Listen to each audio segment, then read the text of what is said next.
mlima na maeneo kadhaa katika eneo la Mtambala la eneo la Fizi, chini ya kilomita 20 kutoka Point Zero. Mpangilio huu unaonyesha mkakati wa kudumuisha eneo la ulinzi linalokusudiwa kuzuia kusonga mbele yoyote kuelekea vituo vya vijijini ya Baraka na Fizi. Hata hivyo, mtaalamu wa kijeshi alilalamika kuhusu jambo moja: FARDC haipaswi tu kulinda eneo lake bali pia kushambulia maadui wake kwenye chanzo, kwa sababu jeshi linalolinda bila kushambulia hupata hasara kubwa. Mtaalamu huyo wa kijeshi alisema mapigano makali zaidi yanabaki yakijita katika Point Zero, Rugezi na Kuhene, ambapo mapigano yanafanya kati ya FARDC na washirika wao wa ndani na wajeshi wa Rwanda, wakiwemo wapiganaji kutoka Twirwaneho na AFC M23. Kulingana na vyanzo vya ndani, Point Zero bado iko chini ya udhibiti kwa sasa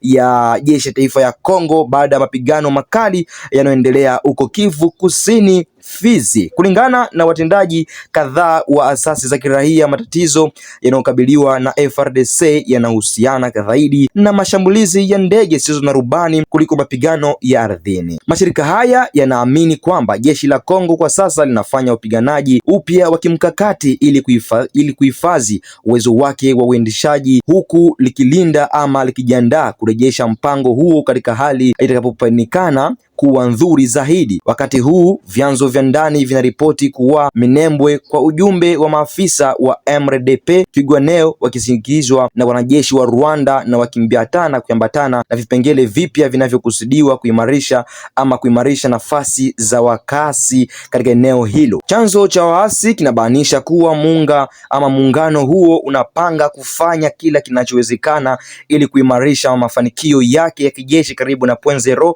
ambayo kuwa moja ya maeneo muhimu ya mapambano hayo na kusaidia kusonga mbele kuelekea Baraka. Tukiwa tu uko Kivu Kusini, ndugu mpendwa mtazamaji, ni kwamba katibu tawala wa utawala la Luinja auawa baada ya kuitwa mara kadhaa Bukavu. Kulingana na vyanzo vya ndani, katibu tawala wa utawala wa Luinja katika eneo la Mwenga la Kivu Kusini ameuawa katika hali ambazo zimesababisha hasira miongoni mwa wakazi wa eneo hilo. Kulingana na vyanzo kadhaa vya ndani, afisa huyo wa utawala aliitwa Bukavu mara 4 na mamlaka ya AFC M23. Vyanzo hivi hivyo vinadai kwamba alikabiliwa na shinikizo kubwa la kusajili takribani kaya 456 zilizowasilishwa kama wakazi wapya wa utawala wake. Kulingana na vyanzo hivi, katibu tawala alikataa kujisajili akisema kwamba kaya husika hazikuorodheshwa katika rekodi rasmi ya utawala. Pia wanadai kwamba kutawala ama kukataa huku kulisababisha mauaji yake na kuhusisha wanajeshi wa jeshi la ulinzi la Rwanda RDF, kukidai kwamba operation hiyo ilifanywa kwa amri ya maafisa wa AFC M23. Katika hatua hii, madai haya yanathibitishwa kwa uhuru na hakuna jibu rasmi kutoka kwa mamlaka zinazohusika lililopatikana wakati wa kuandika. Kesi hii inakuja huku kukiwa na mvutano mkubwa wa usalama mashariki mwa Jamhuri ya Demokrasia ya Kongo, ambapo masuala yanahusiana na udhibiti kumrazi wa maeneo wa maji wa idadi ya watu na utawala wa mitaa yanaendelea kuchochea wasiwasi ya kijamii. Tukiwa tu uko Fizi, Uvira, ndugu mpendwa mtazamaji, ni kwamba FARDC ambayo ni jeshi la taifa ya Kongo yaimarisha eneo za nyumba za juu. Vikosi vya jeshi la taifa ya Kongo FARDC vinaendelea kuimarisha uwepo wao wa kijeshi katika nyanda za juu za maeneo ya Fizi na Uvira katika jimbo la Kivu Kusini. Kulingana na vyanzo kadhaa vya ndani, vikosi vipya ikiwa ni pamoja na vitengo vilivyopewa jina la utani nyoka weusi tumwa kusaidia shughuli zinazoendelea katika eneo hili la kimkakati. Tuone kwenye video hii.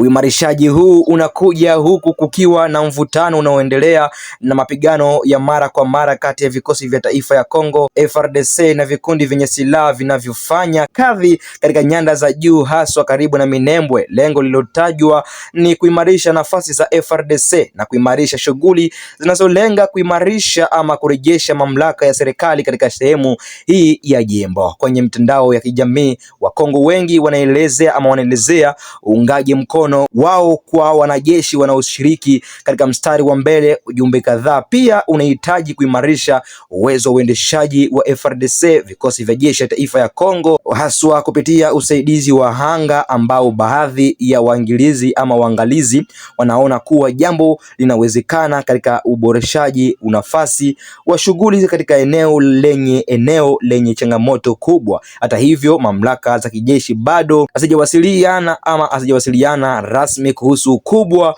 wa utumwa huu upya au malengo halisi ya operesheni zinazoendelea.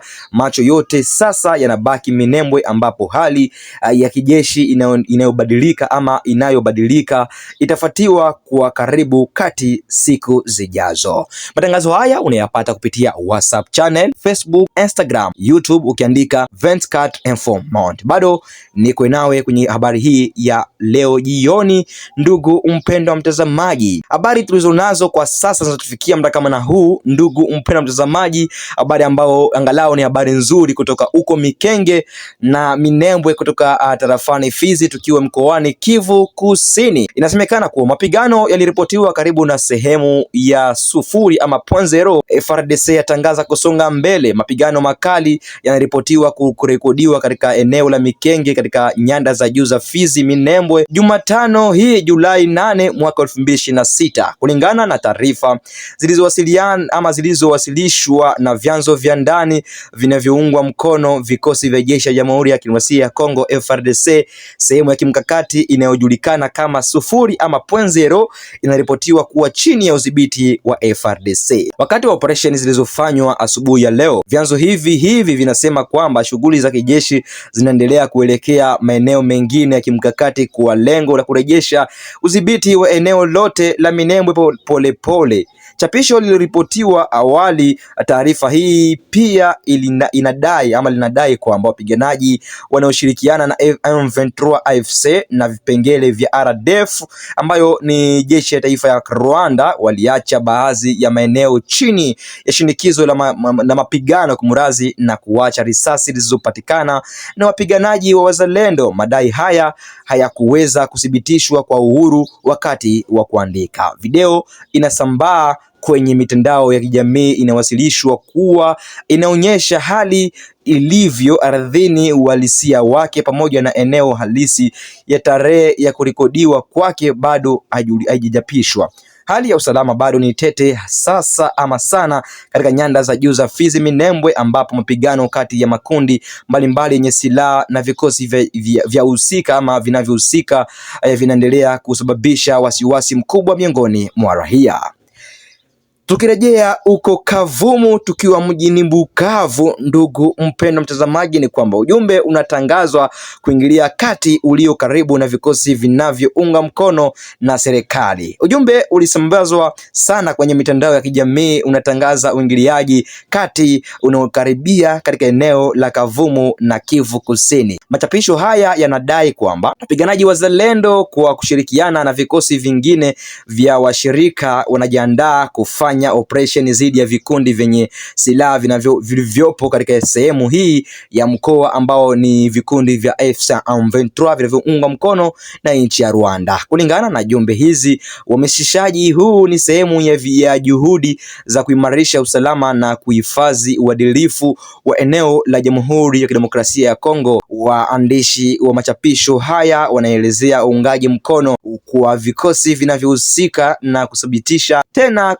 kujitolea kwao kwa umoja wa kitaifa. Katika hatua hii hakuna taarifa rasmi kutoka kwa mamlaka ya Kongo au vikosi vya usalama vilivyosabatisha taarifa hii. Hali ya ardhini inabaki kuwa tete na inahitaji uthibitisho huru, huku watu wa mashariki ya DRC wakiendelea kuteseka kutokana na makosa ama matokeo ya mzozo huu. Raia wengi wanatumaini kurudi kwa amani, usalama na utulivu kwa maeneo yaliyosaidiwa ama yaliyoathiriwa kwa kudumu. Mungu ibariki Jamhuri ya Kidemokrasia ya Kongo. Kwa kumalizia, ndugu mpendwa mtazamaji, ni kwamba DRC, Marekani, haraka.